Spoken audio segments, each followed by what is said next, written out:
দেখো এই সিম্পলিফিকেশনটা দেখো, একটা জিনিস তোমরা লক্ষ্য করবে যে কোনো ধরনের অপশনে আমরা কি এক্স দেখতে পাচ্ছি? দেখতে পাচ্ছি না। তাহলে যেহেতু এক্স দেখতে পাচ্ছি না, তাহলে আমাদের ওপরে যে এক্স রয়েছে সে ভ্যালুর কোনো ব্যাপারই নয়। অর্থাৎ মনে রাখতে হবে এখানে ক্ষেত্রে যে এক্স এর ভ্যালু আমাদের এখানে করে দিয়ে কোনো কাজ নেই। আমাকে এক্স এর ভ্যালু আমি জিরো ধরে নিলাম।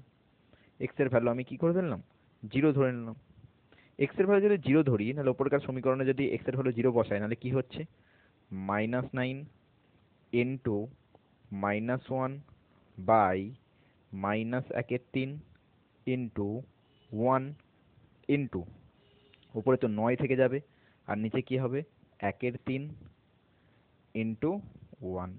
এবার দেখো কাটাকুটি যদি করি, মাইনাস মাইনাসে পজিটিভ, 9 9 কি হয়ে যাবে? 81 হয়ে যাবে। নাহলে উপরে 81 আর -1/3 আর +1/3 গুণ করলে কি হবে? -1/9। ক্লিয়ার হয়েছে? তাহলে উপরে গেলে 9 উপরে চলে যাবে, তাহলে -81 ইন্টু 9 -729। তো এইভাবে তোমাদের এটাকে ইজিভাবে করা যেতে পারে। অপশন নাম্বার 1 হবে একেবারে সঠিক উত্তর। ধন্যবাদ।